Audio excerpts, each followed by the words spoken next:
Law Firm at 509-765-4451, fax 509-765-1618. COVID-19 Policy Regulation and Services at a administration office that carries an executive order.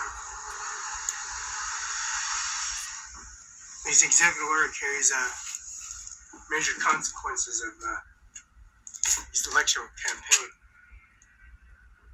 President of the United States of America carrying an executive order. So we download this at 704 Solve Lake, Washington. 509-765-4451, fax 509-765. We're at a gun store. We're at the DHS office today, and this is the 31st. I'm sorry. Yeah.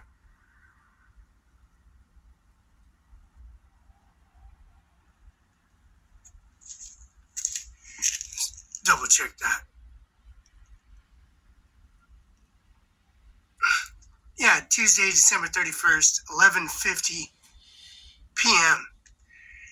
And the 31st of December at DHS office and the gun store.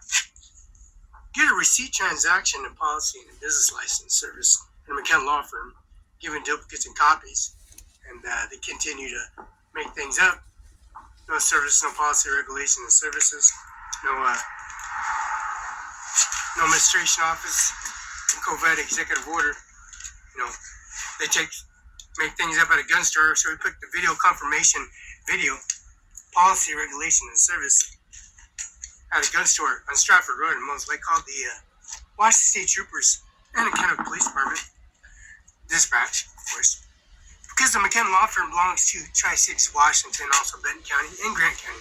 Now, Benton County and Grant County, Mr. Andy Miller and Daniel Garth, Washington State Prosecutor, the administration office were graveled and peeved. And the gun store, we have these brand new pants from the gun store. This is Outdoorsman Gun Store. And these pants were purchased and bought at the gun store Outdoorsman here in Moses Lake, Washington. And the Kennewick office. Kennewick office on Canal Business Office.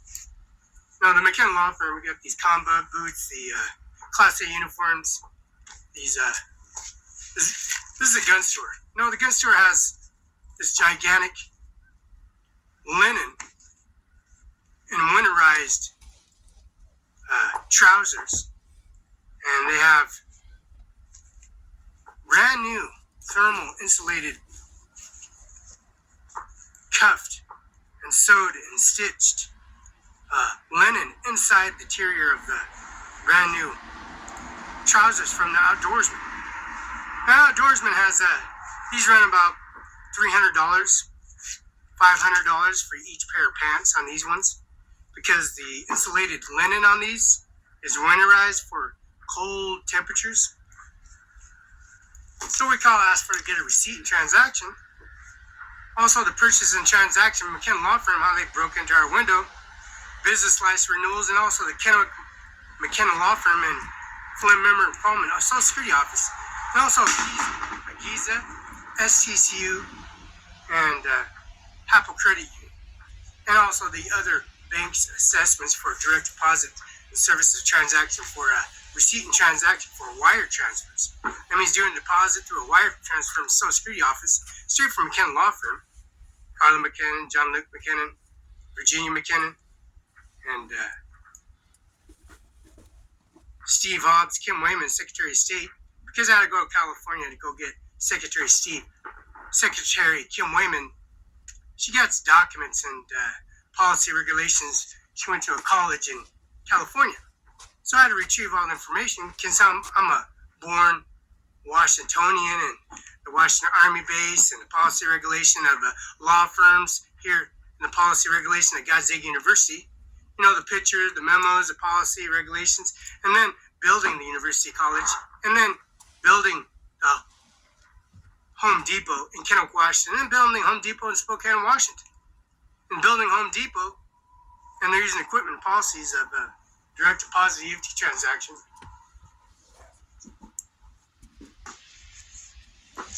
And getting the policy regulation and services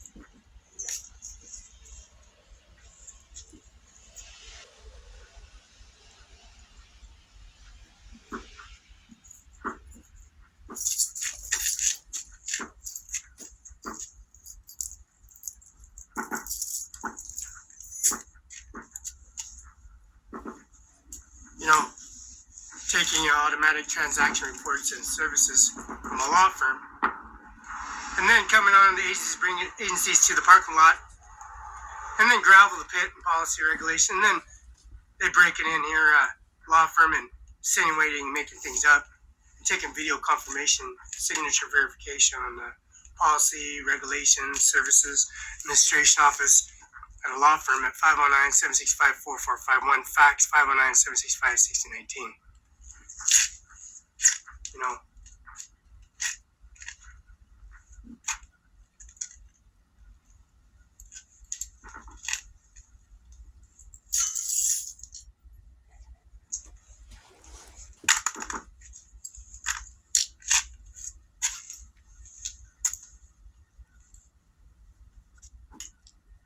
we'll give you a receipt or transaction, and then go to Winco, and go back to Winco, and then go to the DHS office, make a witness and testimony from a gun store, and then take the video confirmation of the phone calls of Kennel Police Department, and then click police officer. So we called directly the state trooper's office, and just hung up on him and called the state trooper's office, and give him the representative counsel of a direct deposit and a business license, and also proof of transaction of ownership.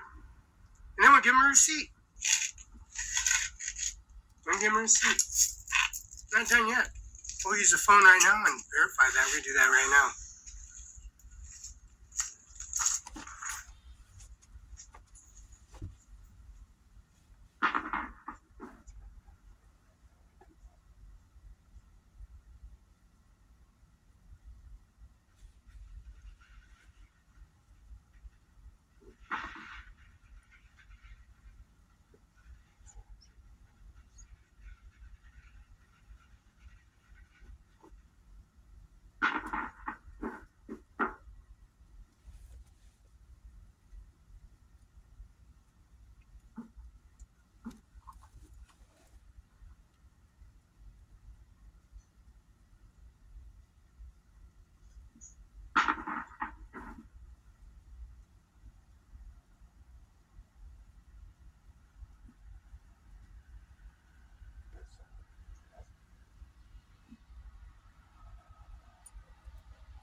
Yeah, I received a payment from a law firm from a laptop.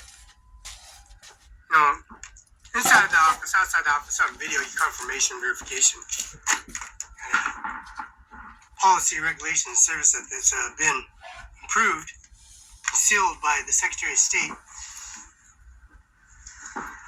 Governor Jay Inslee, and also Teresa Bringston, and a confirmation signature verification, business rule,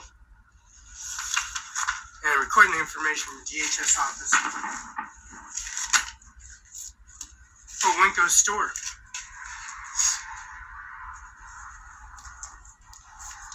Now, confirmation signature verification, and also a regulated presidential primary election authorized by the Kennel Law Firm at 509-765-4451.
still not had a chance. He was way behind her.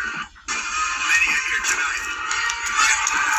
You'll be very happy. Have you got any New Year's resolutions for 2025? Well, I just want everybody to be happy, healthy, and well. Thank you.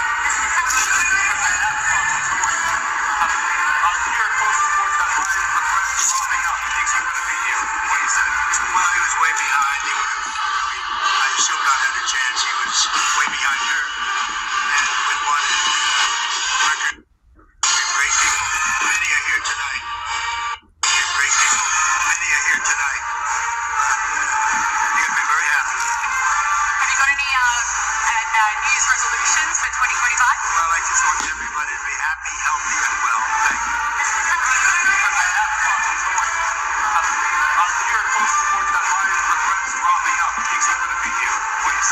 Well, he was way behind. He would have really, I still not had a chance. He was way behind her.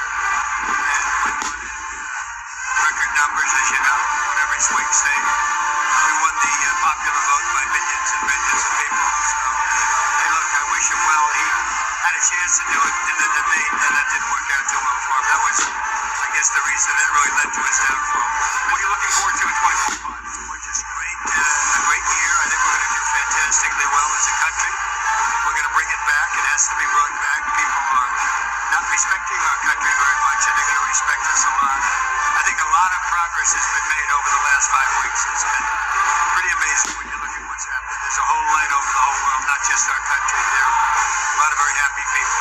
Mr. President,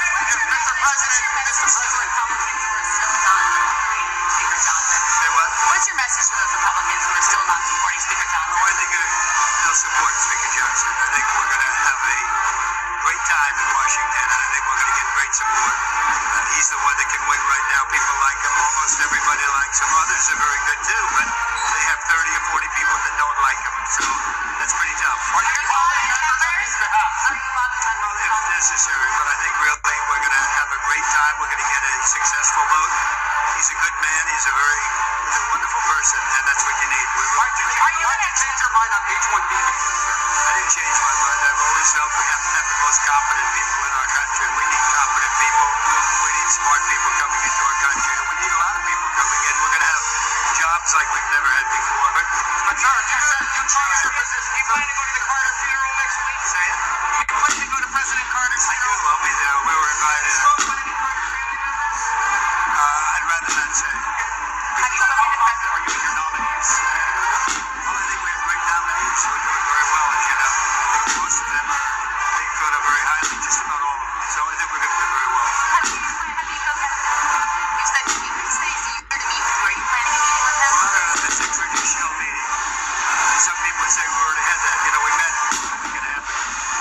But if it's appropriate, I'd like to do that. Yeah. Any new thoughts on Ukraine and the situation there? Do you intend No, it's a shame. The whole thing would have never started if I were president. You wouldn't have Ukraine. You wouldn't have Ukraine-Russia problems. You wouldn't have had the Israeli problem with what happened on October 7th was just a horrible thing. All of the things. You wouldn't have inflation. Inflation was a disaster. One of the reasons we had the country, we won the country by the kind of numbers we won by, which were record-setting numbers. All of these things, and then you take a look also, look at all of the other problems that they caused. The problems that they caused in this country, and specifically Iran on the border. Millions and millions of people that flow through our border, from prisons, from mental institutions, people that should not be in our country. And you see the crime numbers, they're going through the roof. Look at New York City, look at Chicago, look at Los Angeles. They're going through the roof. We're going to get them out. We're going to get them out fast. Thank you. What is the best way to lose this central obesity? Some people call it belly fat. I'm going to drink lime and ginger water every morning to lose weight. Okay, any other ideas? I'm thinking about running on the treadmill again. If you believe that to lose central fat, you must cut all carbs, go on a starvation crash diet, do intense cardio 4 to 5 times a week, you better watch this. Starving ourselves, eating salads, and cutting out carbs, doing this never works and only leads to more frustration. You might think this would take years to learn, but we're going to teach it to you in 60 seconds. Watch this. The metabolism killer, this is a metabolism killer, and this is a metabolism killer. if you're over 40 and running on the treadmill endlessly and eating salads all day just to lose a few pounds, just stop and listen to what I'm about to tell you. In your 20s, it's easy, right? Put on muscle easily, we're fit, we have tons of stamina, tons of time sometimes. But as you get older, you may not be able to lose weight as quickly or as easily. You may not be able to put muscle on so easily. And you may think or may have been told that there's nothing you can do about it. Well, that isn't true.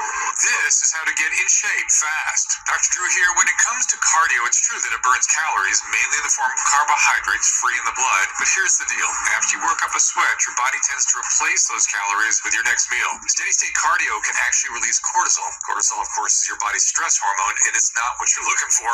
It could lead to further muscle breakdown. If you don't like doing steady-state cardio, don't do it. Number one, it's not a great way to lose weight. And number two, you're going to hate it. If you hate it and it's not working, you will eventually give up. Dr. Drew and my wife Susan here, we want to show you something. You've probably seen this guy all over your feed claiming that cutting carbs isn't necessary for weight loss. Now, I know it sounds too good to be true, but let me tell you, there's more to this than meets the eye. The science of weight loss was cracked a long time ago. It's not a trend, it's facts. Following all those like trendy fad diets, all those trending workouts that you see online is literally a waste of time. There's already a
search engine for conservatives. Let me just tell you what it does. First of all, big time. President-elect Donald Trump, welcome back to Meet the Press. Thank you very much. Thank you so much for being here. You are the first president since Grover Cleveland to win non-consecutive terms. Republicans now have control of the House and the Senate.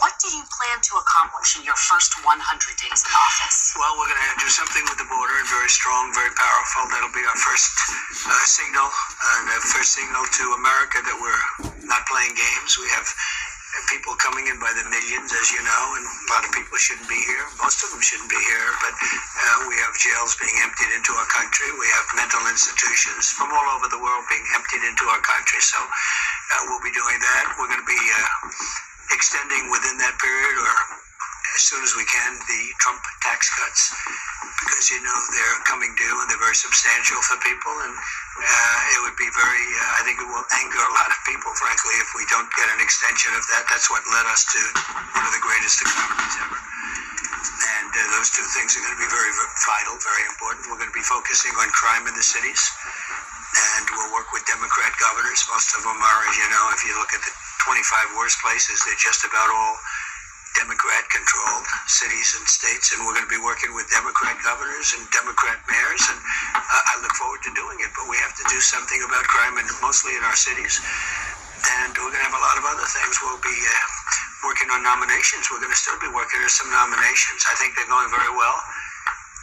We have, for the most part, I think they're going extremely well. It looks like Peter's doing well now. I mean, people were a little bit concerned. He's a young guy with a tremendous track record. Actually went to Princeton and went to Harvard. He was a good student at both, but he loves the military, and I think people are starting to see it. So we'll be working on his nomination along with a lot of others. We are going to delve into your nominations, but since you bring him up, do you still have confidence in Pete Hegseth? Yes, I do. I really do. He's a very smart guy. I've known him through Fox, but I've known him for a long time. And he's basically a military guy. I mean, every time I talk to him, all he wants to talk about is the military. He's a military guy. I used to kid him about it. I didn't think he would be in this position where he may be, hopefully will be Secretary of Defense. But every time I was with him, he was fighting for soldiers, where he said some soldier was unjustly put in prison because they were really doing what they were taught to do in some cases. So, I think he's going to do fine. The fact that there are these allegations against him, misconduct, sexual misconduct, heavy drinking, the fact that he said to some senators reportedly he'll stop drinking if he gets this job, does that worry you? No, I think that everybody has something that they can stop. Some people can stop eating. I'm lucky I'm not a drinker, but I could stop eating. And we all want to stop doing something. And if he said that, I mean, it's a nice thing to say. That's a good thing to say. But he's very respected. I can tell you, I know a lot of the people at Fox, they think he's fantastic. And the people that work with him, really, they love him. So I think you're going to have somebody that's really terrific. And again, all he talked about with me, I said, you're not really a television guy, even though he did very well, as you know. You're really a military guy. He said, I'm all about the military. And I told him, so he's making a lot of money at Fox and doing very well. And I said, if for some reason you don't get this thing, you're not going to be able to go back. And all that money you're making, you can kiss it goodbye. He said, this is all about America. He didn't say, well, let me think about it, let me discuss it. That's a very big, risky thing he's doing. When he goes and he says, I'm going to give up, millions of dollars in order to possibly become the Secretary of Defense. A lot of people would say it's a great position. It's probably almost no greater position, but a lot of people would say, I have to think about it. He said, I don't have to think about it. All right, we're going to delve into your cabinet case a little bit later, but I want to delve into one of your signature promises on the campaign trail, which was to end inflation, to lower prices. You are now proposing tariffs against the United States' three biggest trading partners. Economists of all stripes say that ultimately consumers pay the price of tariffs. I don't believe Can you guarantee American families will pay more? I can't guarantee anything. I can't guarantee tomorrow. But I can say that if you look at just pre-COVID, we had the greatest economy in the history of our country.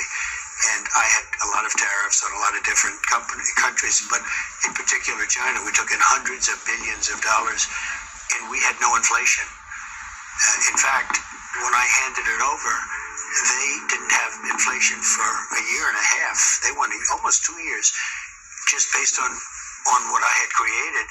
And then they created inflation with energy and with spending too much. So I think I'm a big believer in tariffs. I think tariffs are the most beautiful word. I think they're beautiful. It's going to make us rich. We're subsidizing Canada to the tune of over $100 billion a year. We're subsidizing Mexico for almost $300 billion. We shouldn't be subsidizing. Why are we subsidizing these countries? If we're going to subsidize them, let them become a state. We're subsidizing Mexico, and we're subsidizing Canada, and we're subsidizing many countries all over the world. And all I want to do is I want to have a level, fast, but fair playing field. Sir, your previous tariffs during your first administration cost Americans some $80 billion, and now you have major companies from Walmart, Black & Decker, AutoZone saying that any tariffs are going to force them to drive up prices for their consumers. How do you make sure that these CEOs, that these companies don't in fact pass on the cost of tariffs to their consumers? They cost Americans nothing. They made a great economy for us. they also solve another problem. If we were going to have problems having to do with wars and having to do with other things, tariffs, I have stopped wars with tariffs by saying, you guys want to fight, it's great, but both of you are going to pay tariffs to the United States at 100%. And they have many purposes, tariffs, if properly used. I don't say you use them like a madman. I say properly used. But it didn't cost this country anything. It made this country money, and we never really got the chance to go all out because we had to fight COVID in the last part, and we did it very successfully. And when I handed it over to Biden, the stock market was higher than what it was just previous to COVID coming in. It was actually higher. Tariffs are properly used, are a very powerful tool, not only economically, but also for getting other things outside of economics. Well, again, prices did go up on some goods in the first administration, washing machines, tires. Will you punish CEOs? Let me just explain to you. No, you mentioned washing machines. So you look at Whirlpool in Ohio. I got a call from Jim Jordan, one of the greats, congressman from Ohio, and he said, they're going out of business because South Korea and China are dumping washing machines into our country. And I put a 50% tariff on the washing machines coming in from China and South Korea. And Whirlpool and the companies that made washing machines, which are based in Ohio, largely based in Ohio, went through the roof. We saved thousands of jobs, tens of thousands of jobs. They were all going out of business because they were dumping washing machines. And when I put the tariffs on, they became successful businesses. No, it didn't. Not only didn't it cost people, it made our country stronger and more powerful, and it kept jobs. But how do you make sure the consumers don't?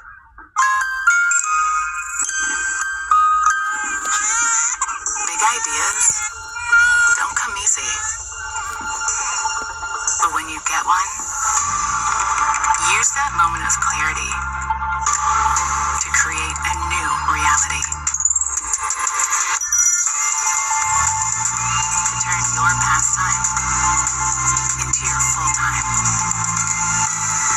Your personal style into your signature brand. Your homemade recipe into a Don't wind up paying more. Will you punish CEOs who try to pass the cost of tariffs on to their customers? Well, the market's going to take care of it. I mean, actually, the market takes care of it. And if it doesn't, we adjust it somewhat. But in the case of Whirlpool, or let's say companies that made washing machines, they were all being put out of business by the dumping from, in particular, South Korea and China. And when I put the tariffs on, very substantial tariffs, although peanuts compared to what people do to us, what countries do to us, it became a very, very powerful, successful company. Now, let's say I didn't do the tariffs. It would have gone out of business. You would have lost tens of thousands of jobs, and you don't include that in your equation. No, they make a lot of money. I'll go a step further. Tariffs are going to make our country rich. Tariffs are going to help us pay off $35 trillion in debt.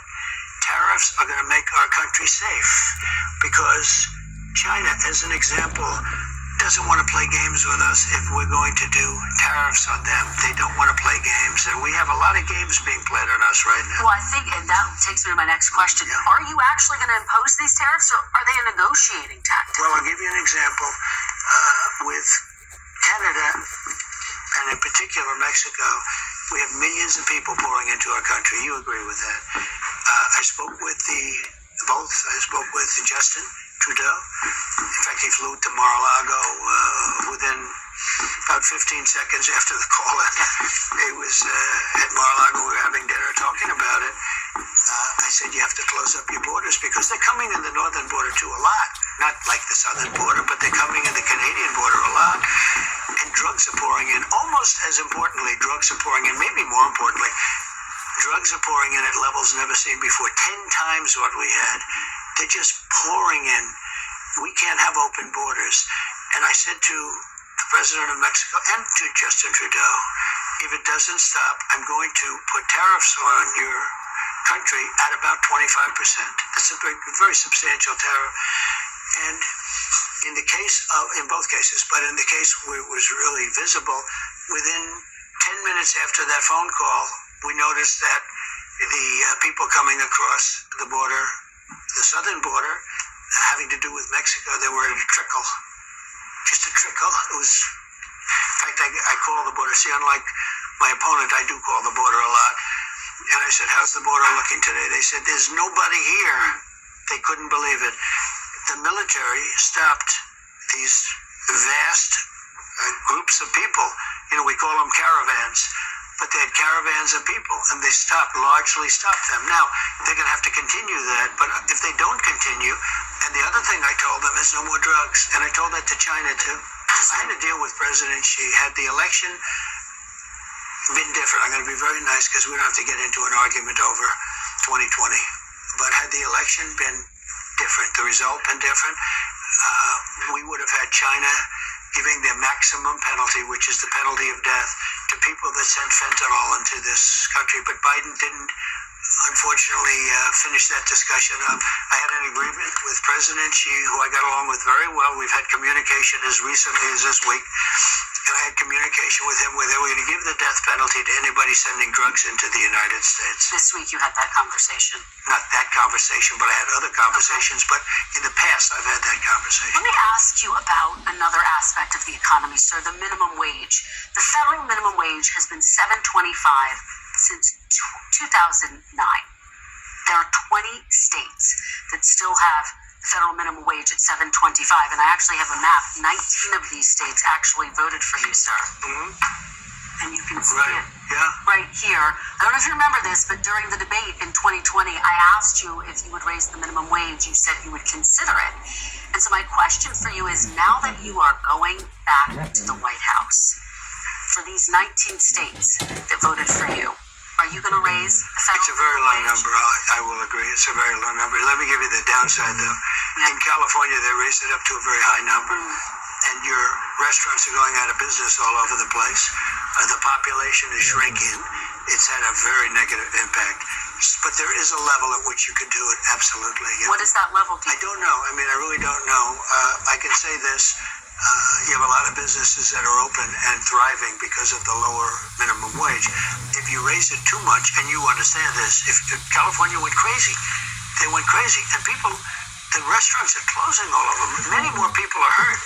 So I hear you saying, similarly to sort of what you said in 2020, will you consider this something you're going to look at? I'd want to speak to the governors. And the other thing that's very complicated about minimum wages is places are so different.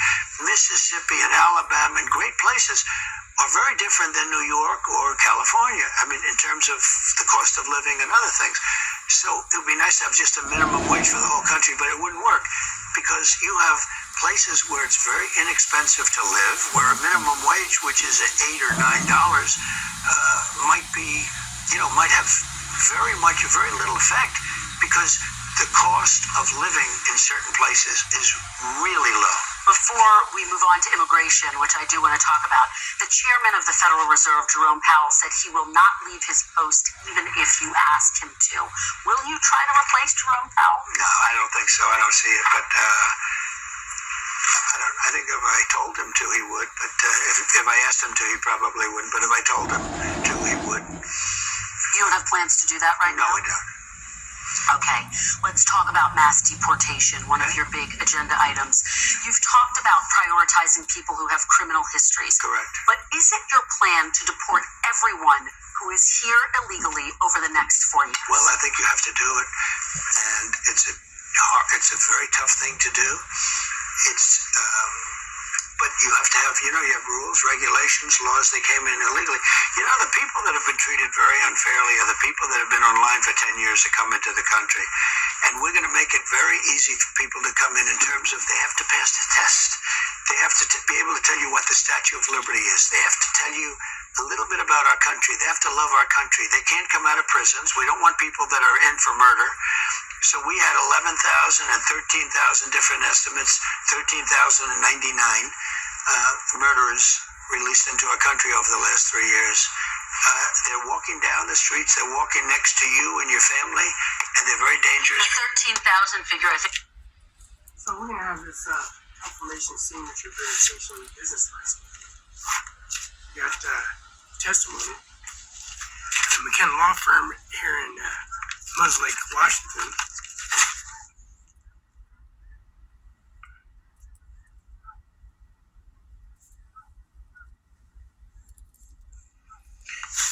Mudds Lake, Washington is confirmation signature verification. Now, this law firm carries a business license. And this business license carries a confirmation signature verification and policy regulation of abiding contract by the President of the United States of America that has a authorization of a personal policy regulation out of Mar-a-Lago.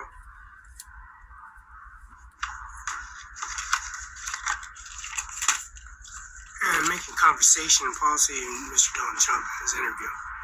You know, the automatic transaction report of Social Security Office and all of their benefits and services, they say the pay raise.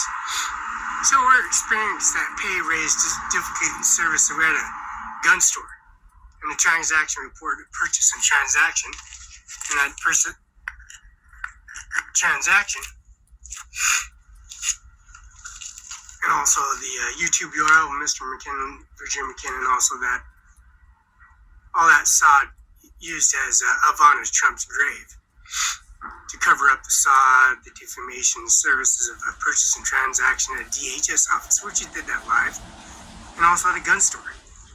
Now, the gun store, the AR-14, AR-15, pulled out at a Moses Lake Police Department in front of video URL confirmation, and then July 13th and July of here at the McKenna Law Firm, breaking in here and serious here, breaking the laptop, and then carrying on and making phone calls and conversations because medical expenses, Mr.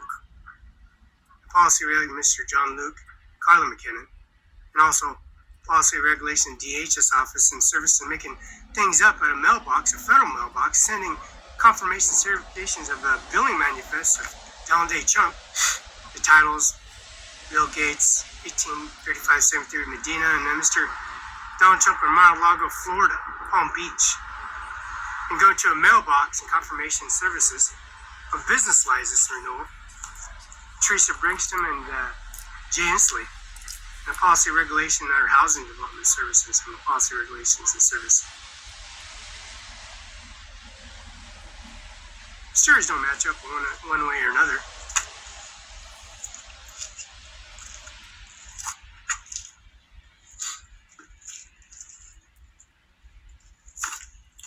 This policy regulation of Jimmy Carter.